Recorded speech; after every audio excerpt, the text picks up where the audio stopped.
Sveiki, esu Danguolė Venslavičė. Turiu reabilitacijos magistro laipsnį, esu baigusi Body Control pilates mokytojų kursus, tačiau šiuo metu dirbu kaip nepriklausoma pilateso mokytoja. Taip pat esu baigusi integruoto kūno judesio ir terapijos institutą ir šiuo metu dėstau būsimiems kūno terapeutams kūno sistemas bei dėstau muzikos ir teatro akademijoje somatinę anatomiją. Taigi esu tokia judesio mokytoja plačiaja prasme. Praktinės privačios patirties turiu jau daugiau negu 20 metų.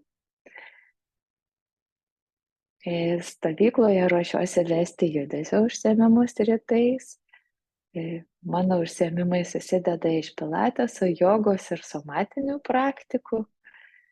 Tai, ką veiksime, priklauso nuo žmonių, kurie ateina, bet mankšta visada tinka visiems. Nes visada duodama nuo lengviausio iki sunkiausio, keičiamas greitis, jėga, lankstumas, būtinai būna kvėpavimo pratimai. Ir taip pabaigiame somatinę meditaciją. Somatinė meditacija tai tiesiog tokia meditacijos rūšis, kai bandome pamatyti savo kūną iš vidaus. Ir skaitysiu paskaitėlę apie širdį. Paskaitoje apie širdį kalbėsime apie anatomiją visiems prieinamą kalbą. Tai tikrai nebus tos žinios, kurias turi gydytojai, kardiologai. Tai bus tai, kas suprantama, prieinama, galbūt reikalinga netgi žinoti mums visiems, įvairūs požiūriai.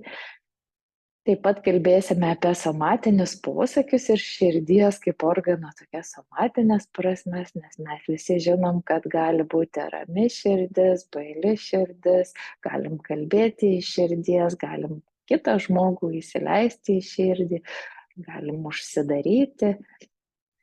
Ir kalbėsime vėliau apie širdies prasmes mituose, pasakose, visko neaprėpsim.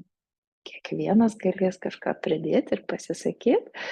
Ir pabaigsime mūsų subjektyviu patyrimu, kaip mes patys patiriam širdį. Nes organas tarsi tas pats, bet mes kiekvienas esam ne objektas, o subjektas. Ir kiekvienas save ir savo organus, ir savo odą, ir visą savo fiziškumą patiriam visiškai subjektyviai.